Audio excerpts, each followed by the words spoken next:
Nintendo's stock is dropping, and there might be an Assassin's Creed Black Flag remake coming. And also, Kratos was finally cast for the God of War series. Lawrence, are you excited about that? I'm excited enough. You know, God of War is it's a good enough narrative, but let's be honest. We've seen some shows with sad dads, so I'm curious how they're going to make this one stand apart. Possibly with Kratos dropping a house on somebody. But let's get into the Inside Games Roundup for this week by throwing to the original sad dad, Ryan Gar. It's so hard. You guys don't understand. All right, but yeah, first up, let's talk about Nintendo. Its share price in Japan has taken a noticeable hit, falling 33% over the last 5 months. That is significant. So this comes from GameSpark, which is a Japanese outlet. Nintendo stock dropped to $62.70 on Tuesday. That is a big come down from August of last year when they hit an all-time high of more than $93 a share. And that was, of course, following the strong launch of the Switch 2 a few months previously. Yeah, the decline appears to coincide with a cooling off period for the Switch 2 sales after Christmas, which we actually reported on the show, despite the console still outperforming its predecessor at the same stage. Shareholders may also be uneasy about the lack of a clear killer app 6 months into the system's life.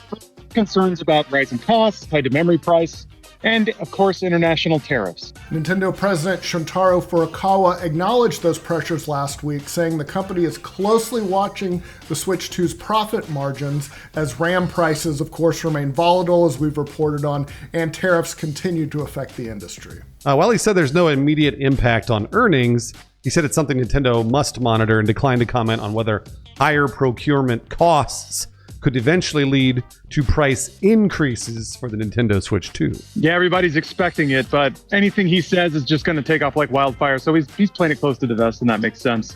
But even with this recent slide, Nintendo's share price remains higher than at any point in 2025, so they're still coasting above that. I don't know, this reminds me of something you said a while ago, Bruce, that if you're investing, you buy the rumor and sell the news. Everybody bought because the Switch 2 is going to launch now that it has. Yeah, at this point, people may just expect Nintendo to plateau off. They've launched the system, they've made their money, and now it's time to move on to the next big explosive company. Speaking of which, just like Take-Two and GTA, same deal. You buy the rumor, sell the news there. So everybody bought the rumor of GTA 6.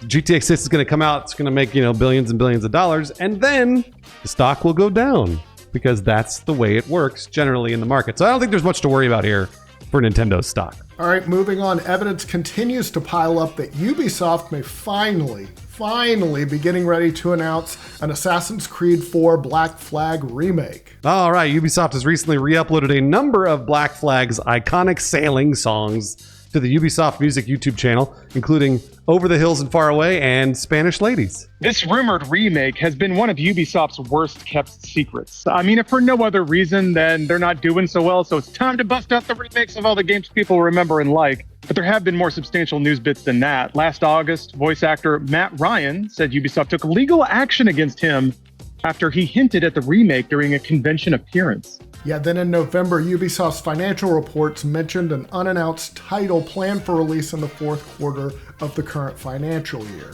Oh, and in December, a Peggy listing for a Black Flag remake appeared ahead of the Game Awards, although we didn't see anything at the Game Awards, which was sort of weird. All right, now let's talk about Amazon's live-action God of War series. It's Kratos, and he was already part of the franchise, so they found a dude who was already there. Yeah, I guess they liked working with him, so that's a good sign. Ryan Hurst has been cast as Kratos in the Amazon and Sony Pictures adaptation. Hurst previously voiced Thor in 2022's God of War Ragnarok. That's a role that earned him a BAFTA nomination. He's also known for Remember the Titans and Sons of Anarchy. Man, he is killer in that role of Thor, by the way. Sony Santa Monica welcomed Hurst to the role, noting that he joins the ranks of past Kratos actors T.C. Carson and Christopher Judge. Yeah, and one of them actually congratulated him. I think it was Judge, told him like in an Instagram post, "You're going to do great, boy."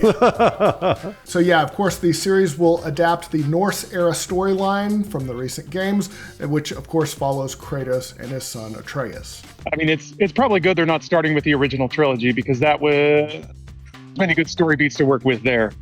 Yeah, Frederick Toy will direct the first 2 episodes, working alongside showrunner Ronald Moore. There's no release date yet, but Amazon has already greenlit a second season, so I guess they know where their pay dirt is. And it's in gaming adaptation. Yeah, and speaking of gaming adaptations, let's talk about Fallout, which has also obviously been awesome on Amazon, the show. It may be a massive franchise now, but according to longtime narrator Ron Perlman, it did not start out that way at all. Speaking on the Joe Volpus podcast, the longtime Fallout narrator Ron Perlman said he was paid $40 in a sandwich for his voiceover work on the original game in the 1990s. And yeah, he just basically read a paragraph and that was it. But he added a lot of gravitas to the intro and it became an iconic line. However, at the time, back in the the forgotten years, this RPG was a very risky project and it was very, very far from the massive franchise that it became. It's kind of surreal to think about that. The rickety little RPG I was playing in my bedroom is now a massive show, franchise. It's got it even had a horror maze at Hollywood Horror Nights. So weird times we live in. Yeah, Perlman said he'd completely forgotten about the job until he heard about a year and a half later that a sequel was happening because the first game had gone, quote, through the fucking roof. Brian didn't write this in the script, but later on in that interview, people were like, yeah, Fallout was really big. And then Ron Perlman said, why? He didn't even, which I love. His voice would go on to become a defining part of the Fallout series, most recently appearing in Fallout 76 in 2018. Yeah, I think he said he'd never played it. Like, I don't think he's a gamer at all. Sometimes I wonder why Fallout took off the way it did. Boom. It's that Bethesda magic. They hit at the right time. All right, let's do a 5-second review. Vital Shell, it is Survivors, kind of an indie Survivors. But I love this because it's one of those kind of throwback low poly games. You remember, like, it's like the year 1997, you go to Blockbuster, you rent some PS1 game, you bring it home, you eat a pizza, and you're totally addicted, and you play like all night. That is this game. That is Vital Shell. Oh, and Bruce, I know you were curious about this. It does auto fire. You can manually aim, but yeah, you just move around and your little robot shoots everyone for you. So it's great. Fuck, I gotta play it. I'll have to play it now. All right, done and done. Let's move on to the upcoming games for this week. First up, Carnage is a dark fantasy RPG where you drag the eternal flame across a dying world, build deadly decks, summon weird allies, and fight through twisted dungeons full of enemies that hate your guts, and watch chaos unfold. It comes to PC January 19th. MIO Memories in Orbit. Play as an android MIO in this mesmerizing Metroidvania where you explore the vessel, an enormous technological ark overgrown with machines gone rogue. Uncover its secrets, enhance MIO's abilities, and save the spaceship and its residents from oblivion. It comes to Xbox Series X and S, PS5, Switch 2, Switch, and the PC January 20th. This is a fun one. GUI! Science has run amok. GUI has come to life. Escape a laboratory seemingly designed to thwart the newly created experiment's efforts. Sling GUI's sticky little hand to grapple through handcrafted challenges, or build and create levels of your own to share on Steam Workshop. GUI comes to PC on January 21st. That's disgusting. That sounds like the adults-only section of Steam. Up next, Arknight's Endfield is a 3D action RPG with base building elements set on the dangerous planet Talos 2, where players as the leader of Endfield Industries explore, gather resources, and manage production lines while engaging in fast-paced, real-time combat with a squad of characters. Comes to PS5, PC, iOS, and Android on January 22nd. And finally, from the adults-only section in Steam, Escape the Ever After. Just kidding, it's regular. This is a genre-bending RPG inspired by classic Paper Mario games. When a greedy megacorp from the real world starts taking over fairy tales for their cheap labor, a newly hired storybook hero must climb the corporate ladder, rally together other disgruntled employees, and fight back. Comes to the PS5, Xbox Series X and S, Switch, and PC January 23rd. I think that'll about wrap up the news this week. Thank you very much for watching. We love doing this show, and we appreciate you spending your time with us and catching up on the news with us. We'd also like to shout out our patrons. They support the show. We give a long credit every roundup, so stick around because there's some goofy names trapped in there. But thank you very much for watching again. Thank you, patrons, for your support. And we'll see you next week on Inside Games.